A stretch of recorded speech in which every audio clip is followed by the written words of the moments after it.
नमस्कार, मैं हूँ लीला। स्वागत है आपका हमारे चैनल में। आज का विषय है हलषष्ठी व्रत की 6 कहानियाँ, क्योंकि हलषष्ठी व्रत में 6 कहानियाँ सुनने का विधान है।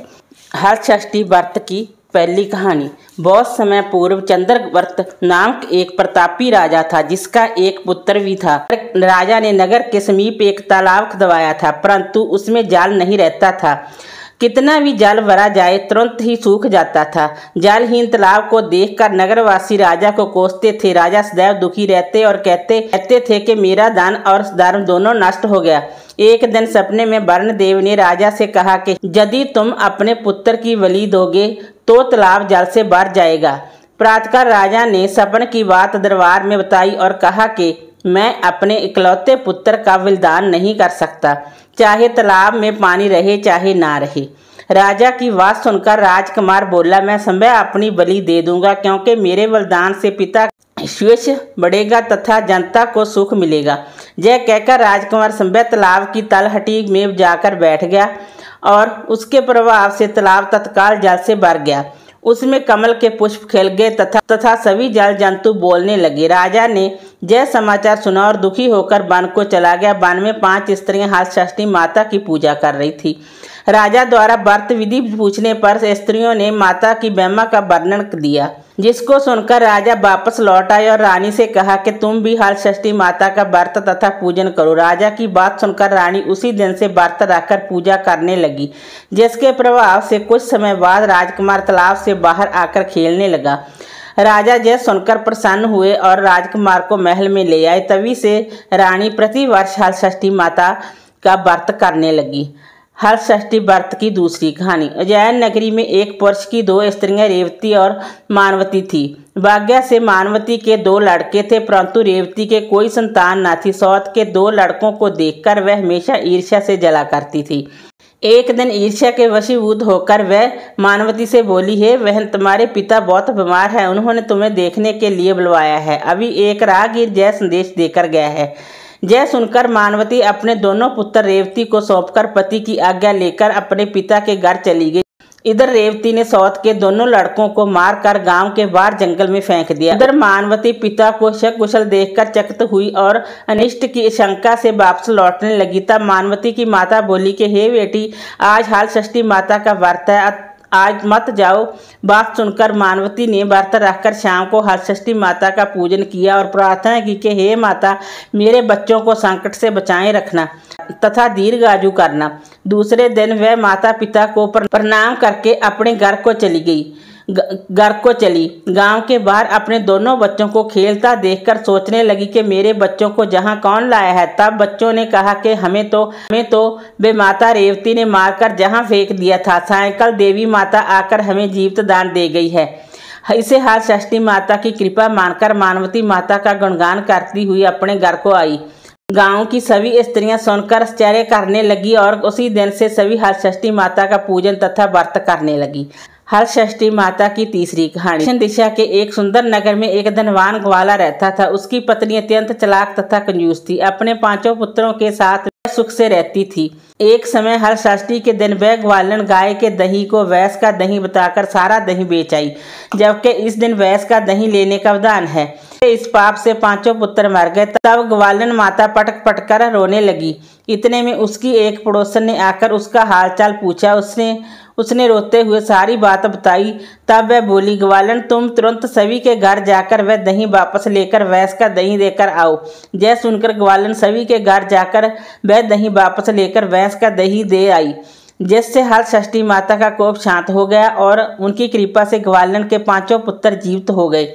वह ग्वालन भी उस दिन से हलषष्ठी माता का व्रत तथा पूजा करने लगी। उसका जीवन सुखमय व्यतीत होने लगा। हलषष्ठी माता की चौथी कहानी। दक्षिण दिशा में पहाड़ों के बीच सघन वन में एक गांव बसा हुआ था। उस गांव में एक धनी वीलनी निवास करती थी। उस वीलनी की एक दासी थी जो बड़े सुंदर स्वभाव की थी। उसके 2 सुंदर रूपवान बालक थे तथा मालकन वीलनी के 5 लड़कियां भी थी। बीलनी दासी के दोनों सुंदर बालकों को बहुत प्यार करती थी। इस प्रकार भादो मास की 60 को बीलनी ने दासी को जंगल से लकड़ी लेने को भेज दिया। दासी लकड़ी लेने जंगल में गई। इधर उसके बच्चों का गांव के लड़कों से झगड़ा हो गया और उन्होंने दासी के बच्चों को मार डाला। बीलनी ने दुखी उन्हें गांव के बाहर ले जाकर जला दिया और उनकी अस्थियां लेकर घर आई। उधर दासी वन से लकड़ियां लेकर वापस चली तो नदी के किनारे मुनि के आश्रम में 5 स्त्रियों को पूजा करते देखकर उसने उन स्त्रियों के साथ बड़े प्रेम से माता की पूजा की और अपने बच्चों के कल्याण के लिए माता से प्रार्थना की। उसने माता के इस व्रत को सदा करने का संकल्प लिया। जब वह लकड़ी लेकर वापस चली तो गांव के समीप पहुंचकर देखती है कि उसके दोनों बच्चे खेल रहे हैं। उसने दोनों बच्चों को प्रेम से गोदी में उठा लिया और अपने घर ले आई। मालकन बीलनी ने यह देखकर चकित होकर पूछा। तब दासी ने माता के व्रत तथा पूजन सब हाल कह सुनाया। माता के व्रत का प्रभाव देखकर मालकन ने भी व्रत करने का संकल्प लिया और सुखी हो गई। हलषष्ठी माता की 5वीं कहानी। दक्षिण दिशा में एक सुंदर नगर था। उस नगर में एक धनवान बनिया रहता था। उसकी पत्नी बहुत उत्तम स्वभाव वाली थी, किंतु उसके पूर्व जन्म के पाप के कारण उसके 6 पुत्र हुए, परंतु एक भी जीवित न रहा। इससे दुखी होकर वह वन में चली गई। वन में उसे एक तपस्वी मुनि मिले। वैश्या की पत्नी रोती हुई मुनि के चरणों में गिर पड़ी और मुनि के पूछने पर अपने दुख का कारण बताया। राज ने ध्यान लगाकर उसके बालक को वर्ण कुबेर इंद्रलोक में खोजा, परंतु बालक नहीं मिला। तब वह समाधि लगाकर ब्रह्मलोक गए। वहां वह बालक दिखाई दिया। मुनि ने कहा, हे बालक, तुम्हारे वियोग में तुम्हारी माता मृत्यु लोक में तड़फ रही है, इसलिए तुम मेरे साथ चलो। यह सुनकर बालक बोला, हे मुनिराज, मैं कई बार गया और वापस आया हूँ।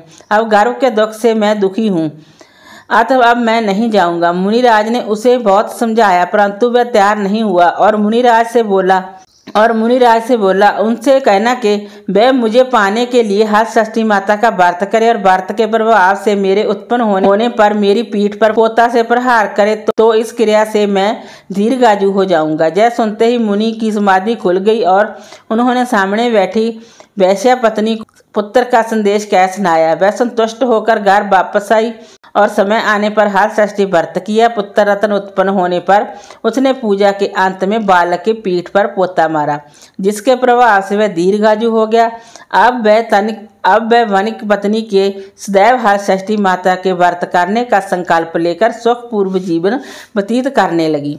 हलषष्ठी माता की 6ठी कहानी। चीन काल में सवदर नाम के एक राजा था। उसकी पत्नी का नाम सवर्णा था। उसके हस्ती नाम के एक प्रतापी पुत्र था, जिसने अपने नाम से हस्तिनापुरी बसाई थी। एक दिन राजा का लड़का अपने दाई के साथ गंगा स्नान हो गया। वहां उसे एक गाय ने निगल लिया। यह सुनकर सवर्णा अत्यंत दुखी हुई और उसने क्रोध में दाती के पुत्र को बाढ़ की दाड़कती अग्नि में डलवा दिया। दाती पुत्र शोक में वन में जाकर एक शिव मंदिर में जाकर शिव, पार्वती तथा गणेश जी की उपासना करने लगी। वह प्रतिदिन तृण दान तथा महुआ खाकर समय बिताती थी। व्रत के प्रभाव से भाद्रपद कृष्ण पक्ष के एक दिन उसका लड़का अग्नि से निकल आया। राजा रानी बाढ़ से लड़के को जीवित निकलते देखकर आश्चर्य करते हुए पंडितों से उसे जीवित निकलने का कारण पूछने लगे। तभी इस रहस्य को बताने के लिए शिवजी भोलेनाथ जी की आज्ञा से दरवासा ऋषि वहां आए। राजा रानी ने उनका स्वागत किया और लड़के के जीवित निकलने का रहस्य पूछा। दरवासा ऋषि बोले, हे राजन, इस रात्रि ने वन में नियम पूर्वक श्रद्धा से भगवान शंकर, पार्वती, गणेश तथा स्वामी कार्तिकेय का पूजन किया है। इसके प्रभाव से ही व्रत किया करे। राजा रानी दरवासा ऋषि को विदा करके दाती पुत्र के पास गए। उन्हें वहां कुशा पर बैठे पलाश के नीचे शिवजी का पूजन करते देखा तो उसे अपनी माँ दाती से मिला दिया। दाती ने राजा को बताया कि आपसे भयभीत होकर जिस दिन से मैं वन में आई थी, तब से केवल वायु भ्रमण करते हुए शंकर भगवान, पार्वती, गणेश तथा कार्तिक के पूजन में लगी रहती थी। एक दिन रात्रि में शिवजी भोलेनाथ जी ने सपने में कहा कि तुम्हारा लड़का जीवित है, क्योंकि तूने श्रद्धा सहित व्रत पूजन किया है। तुम्हारी रानी भी इस व्रत को करे तो उसका लड़का भी मिल जाएगा तथा उसके और लड़के भी होंगे। यह सुनकर राजा रानी ने श्रद्धा भक्ति सहित इस व्रत को किया, जिसके प्रभाव से राजा का लड़का गाय के मुंह से जीवित निकल आया। फिर व्रत के प्रभाव से राजा के और भी पुत्र हुए और उसके राज्य में सुख शांति हो गई। उसके राज्य में अनावृष्टि द्वितीय महामारी सदा के लिए समाप्त हो गई। इन कथाओं को सुनकर देवकी ने नारद जी से तथा युधिष्ठिर ने श्री कृष्ण से पूछा कि इस व्रत का विधान क्या है। तब नारद जी ने देवकी से तथा श्री कृष्ण जी ने युधिष्ठिर से कहा कि भादव मास की कृष्ण पक्ष की पंचमी के दिन यह व्रत का संकल्प कर दिन में एक बार भोजन करें तथा छठ के दिन घर की साफ सफाई कर आंगन को गोबर से लीप कर शुद्ध करें।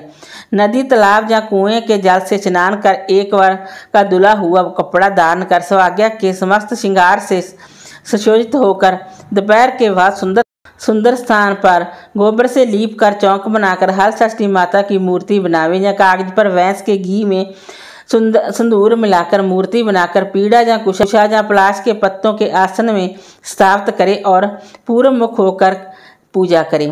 पूजा के स्थान पर बच्चों के खिलौने तथा पोता रखें। कलश तथा गणेश जी की पूजा करके श्रद्धा के साथ हल षष्ठी माता की पूजा करें। कृत्रिम तालाब बना उसमें जल देवता वरुण जी का पूजन कर व्रत की कहानियां पढ़े या सुने। पूजा के अंत में महुए के पत्ते में जल में उपजे दान का प्रयोग करें। भोजन करें। उस दिन खेत या हल चली धरती ना चलें। इस विधि से जो नारी व्रत रखेगी उसकी समस्त मनोकामनाएं पूर्ण होंगी और तथा जीवन सुखमय होगा। व्यास जी के अनुसार इस व्रत के प्रभाव से ही देवकी ने श्री कृष्ण को पाया था।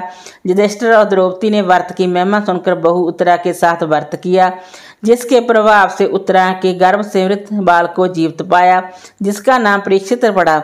इस विधान से जो भी नारी ये व्रत करेगी उसकी देवकी तथा द्रौपदी के समान सभी मनोकामनाएं पूर्ण होंगी। दोस्तों, ये हल षष्ठी माता की 6 कहानियां हैं। हल षष्ठी के व्रत में 6 कहानियां कहने का विधान है।